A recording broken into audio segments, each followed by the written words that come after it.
Hai semuanya, jangan lupa untuk subscribe ya, karena subscribe itu gratis. Enjoy! Halo semuanya, selamat datang kembali di YouTube channel gue. Udah lama nih gue gak bikin konten ya. Terakhir gue bikin konten itu mungkin udah berbulan-bulan yang lalu. Dan gue akhir-akhir ini cukup produktif di masa-masa pandemi ini karena ya kerjaan udah mulai agak berkurang dan stresnya juga berkurang gitu. Tapi masih ada stresnya sih ya. Akhirnya ya udah gue memutuskan untuk bikin konten lagi gitu. Nah, di masa-masa pandemi ini dari bulan Januari sampai akhirnya ini Mei ya. Ya, ini Mei. Gue mengisi waktu kegabutan gue ya dengan hal yang cukup berfaedah gitu. Misalnya kayak semalam gue habis rilis musik judulnya Forever. Nah, silahkan itu didengerin dan ya iseng-iseng aja bikin kayak gitu. Nah terus beberapa waktu lalu gue mampir ke Gramedia itu ya, gue beli beberapa buku. Karena kenapa gue memutuskan untuk mampir ke Gramedia di masa-masa ini, karena gue itu kayak mikir, wah ini kerjaan udah kayak maksudnya udah ada agak longgar nih, jadi waktu kegabutan gue ini sangat panjang banget gitu. Nah, ini panjang loh, Januari sampai Mei, dan itu nggak kerasa. Bukan Januari sih ya tepatnya. Coronavirus itu kan masuknya Januari. Ya sekitar Februari lah, Februari akhir itu sampai Mei. Jadi sekitar ya hampir mau 2 bulan 3 bulanan inilah. Akhirnya gue memutuskan untuk mengedukasi diri gitu. Jadi gue mampir ke Gramedia, gue baca-baca beberapa buku dan banyak buku yang menarik perhatian gue waktu itu. Gue akhirnya memutuskan untuk beli 4 buku yang cukup potensial ya untuk diri gue, karena di masa pandemi ini gue kayak pengen ya self improvement gue kayak naik gitu lah gitu. Nah, buku pertama yang gue beli adalah Belajar Cara Berpikir dan Bekerja Para Miliarder Dunia. Jadi bagaimana cara mereka berpikir dan kayak bekerja itu kayak gimana gitu. Misalnya Bill Gates, apa yang punya Facebook, Mark siapa itu lupa ya. Nah itu sangat benar-benar menginspirasi sekali buku ini gitu. Dan ini tuh karya Alisa Taufik ya. Nah di sini ada kata-kata Bill Gates yang sangat memotivasi sekali ya. Kata-katanya adalah, jika Anda terlahir miskin, itu bukan kesalahan Anda. Saya ulangi lagi ya.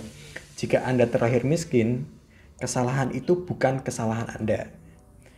Tetapi jika Anda meninggal dalam keadaan miskin, itu kesalahan Anda. Nah, jadi intinya adalah life is a choice. Whether you want to be successful or not, it's up to you. But in the end, lebih enak jadi orang sukses kan. Nah, itu. Jadi aku baru baca ini ya, sekitar 50 halaman baru baca, itu udah kayak wow gitu. Jadi memang benar kayak tulisan tuh lebih tajam daripada pedang gitu. Jadi aku rekomendasikan kalian beli kayak ini, buku-buku yang cukup berfaedah untuk dibaca, daripada kalian bacain tweet-tweet yang gak jelas, yang gak improve, kecuali baca artikel yang mengedukasi ya. Nah itu mungkin nggak masalah sih ya. Jadi buku yang kedua ini adalah Mindset Therapy. Jadi bagaimana kita mengedukasi mindset kita.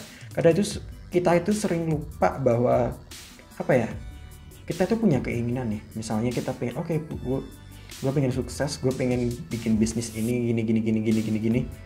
Itu kayak masih keinginan, jadi belum mindset gitu ya. Dan kita tuh jadi lupa kayak membedakan mana keinginan mana mindsetnya. Dan itu sempat terjadi di gue dulu sempat jualan ya UMKM kecil-kecilan gitu kan, sebelum ke properti gitu. Akhirnya kayak gue terjebak dalam itu, dalam diantara keinginan dan mindset kita. Maksudnya gini loh, mindset kita dan keinginan kita itu harus nyambung gitu, supaya kita bisa mengaplikasikan atau merealisasikan apa yang kita penginkan gitu. Oke, kalau misalnya lu punya pikiran, gue mau sukses bisnis gini. Itu bukan pikiran, keinginan lu seperti itu ya, pikiran keinginan lah. Tapi mindset lu adalah kayak masih ntar aja, hidup itu juga panjang, slow aja gitu. Itu nggak nyambung, nggak bakal, keinginan lu nggak bakal terkabul gitu. Makanya gue beli mindset terapi, dan ini belum gue baca sih, tapi gue udah baca belum gue baca sepenuhnya, udah gue baca di Gramet itu sekilas doang, tapi belum baca semuanya, dan itu cukup menarik. Ini tuh karya Janera Amba. Nah, di sini tuh mindset terapi, mindset yang harus Anda miliki untuk sukses pada hal apapun. Nah, ini tuh sangat bagus banget. Dari aku baru baca itu sekitar 5 halaman doang. Setelah pembukaan loh ya, bukan dari daftar isi, enggak.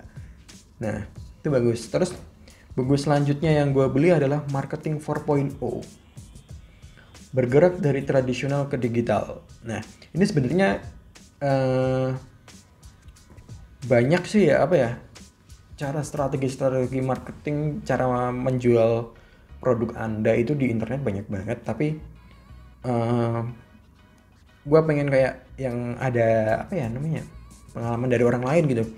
Dan pada saat gue di Gramedia, ya ini ada pengalaman dari banyak nih, kayak Howard Tullman, CEO dari Chicagoland Entrepreneurial Center, ya keren banget tuh orang, Herman Simon dan Kevin Lane Keller, bukan Kevin Lane, Kevin Lane mungkin ya. Terus ada George S.D., keren-keren abis lah. Nah, ini kenapa gue beli, karena gue pengen mengerti nih situasi.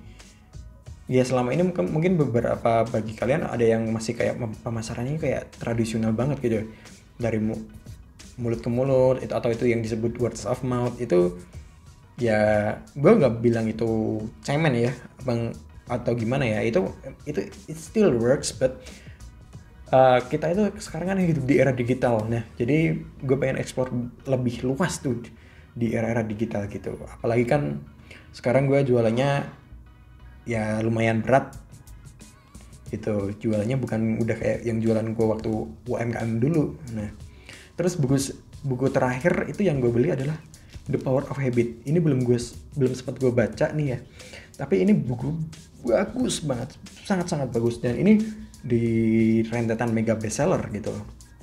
Buku ini tuh menceritakan The Power of Habit, dahsyatnya kebiasaan, mengapa kita melakukan apa yang kita lakukan dalam hidup dan di bisnisnya.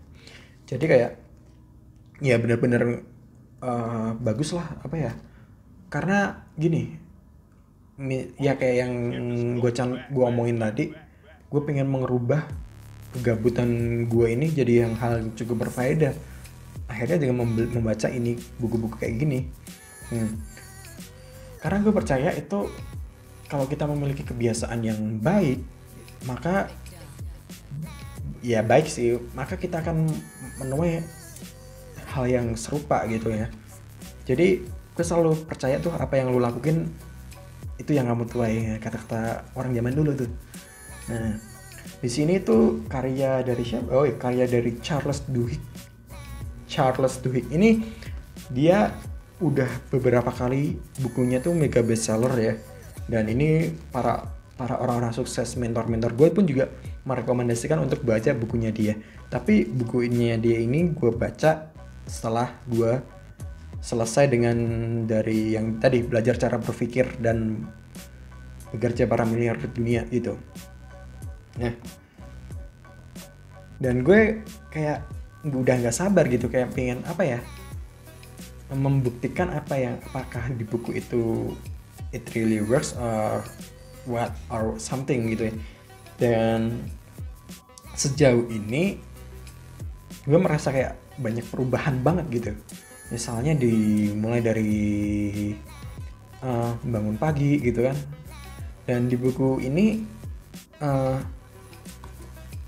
ada hal yang gue baru sadar tuh ya, ternyata kita itu sebagai manusia, kita itu hidup harus berdekatan dan berdampingan dengan alam gitu.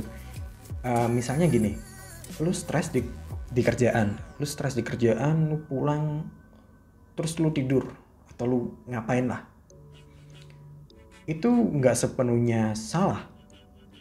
Gue nggak bilang itu salah, tapi alangkah lebih baiknya ya lu istirahat, oke?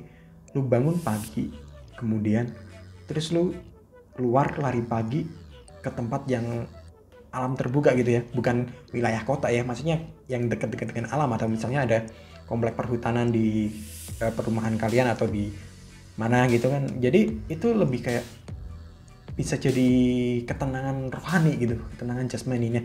Terkadang itu yang kita butuhkan, dan itu sering yang kita lupa bahwa kita harus dekat dengan alam.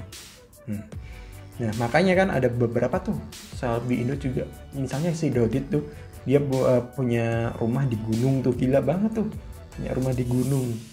Dia memang pada akhirnya kita memang butuh alam gitu. Nah ya itulah kegabutan gue selama musim pandemi ini ya, coronavirus, dan berharap juga ini tuh cepetan selesai karena gila men, banyak bisnis ini yang paling dampaknya paling gede itu di bisnis UMKM. Teman-teman gue aja yang mulai bisnis UMKM-nya itu anjir udah pada tutup coy. Iya, karena apa? Satu,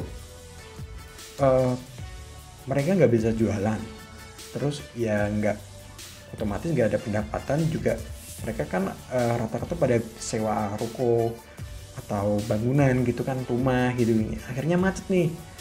Akhirnya pada kekut semua. Nah yang masih survive tuh ya kayak yang usaha-usaha gede gitu, parah banget. Dan mari kita doakan untuk para bisnismen kecil di Indonesia ya, atau para pelaku bisnis yang meningkatkan ekonomi kita itu supaya meningkat penjualannya setelah pandemi ini berakhir gitu ya.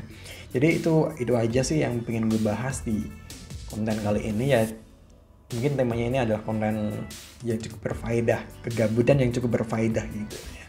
Terima kasih buat udah dengerin dan mampir sempat dan mendengar celotehan orang yang gak penting ini ya. Dan sekali lagi ya, terima kasih lagi, dan bye bye, see you next time.